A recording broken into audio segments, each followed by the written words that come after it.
act for this evening. Yeah! All right, please, ladies and gentlemen, please welcome to the stage, Angelique!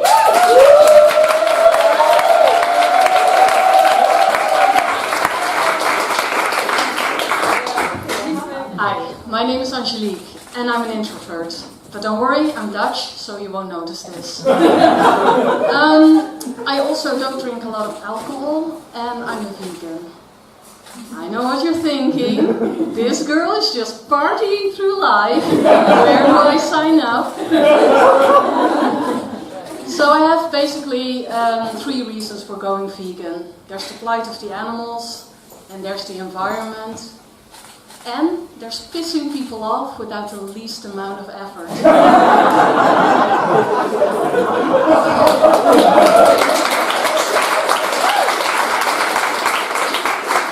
Any vegans here tonight? Yeah!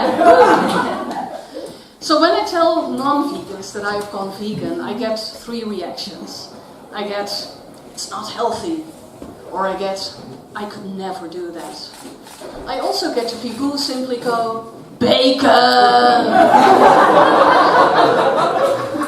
Now I am a little bit curious how the reactions are here tonight, so maybe at the count of 3 you can shout out your answer. 1, 2, 3. Bacon! Yeah, okay, so I guess I have to make a change to my diet and I will add some vegan bacon there. No, but actually supermarkets, they have been really supportive in Berlin in being vegan. Because I can go everywhere and I can get vegan currywurst. I mean, how could I live a fulfilling life in Berlin without this culinary dish? But when you've gone vegan, people think basically that you're like a monk. You know, we've taken some sort of vow of food poverty. And we're really picky and we cannot enjoy any world cuisines anymore. Vietnamese or Italian or American Kentucky Fried Chicken. But it's really not true. I mean, I have like 100 different ways to season my salad.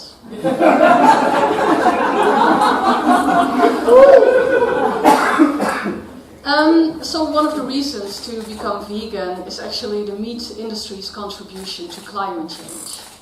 Basically, this is like the vegan contribution to stand-up. It's tremendous. No, but livestock farming, it's responsible next to the energy sector to one of the biggest emissions of CO2. When I say CO2, I mean methane, I mean cow's poo. And actually it's so bad that we shouldn't be talking about CO2 anymore. We should be talking about CO2.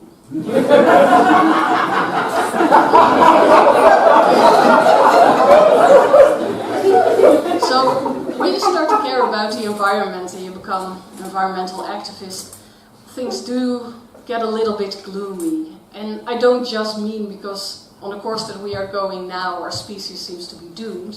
I mean, that's just deeply amusing to me.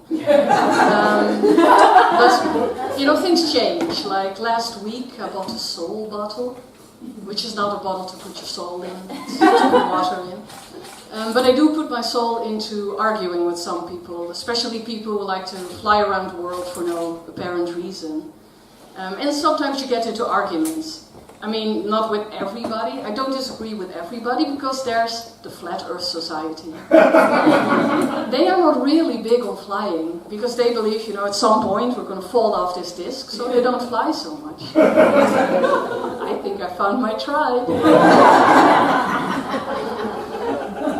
So one of the things that seem to be responsible for the current state of affairs in the world is our capitalist system.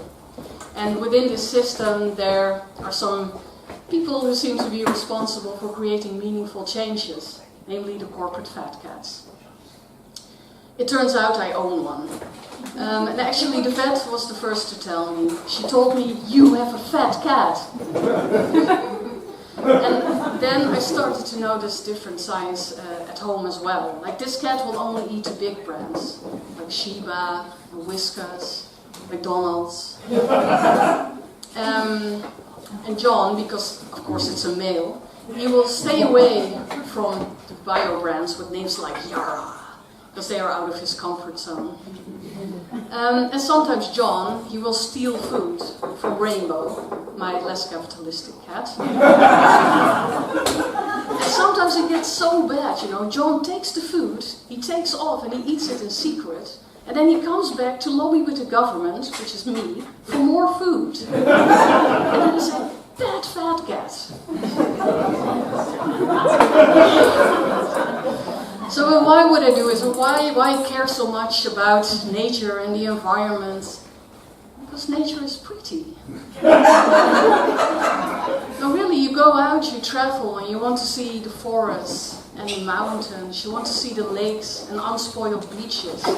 Like, when did it ever happen that you hear anybody say, honey, let's go out to the Atlantic Ocean and we'll watch that plastic soup.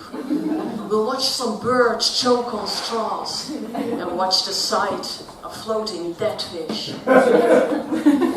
Or when did you ever hear anybody say, I like it, that the weather is always right for the beach and that it never rains anymore? Anyway, I really believe that every one of us, vegans and non-vegans, can really do a lot to help the environment and fight climate change. I will start by putting John on a diet. Thank you.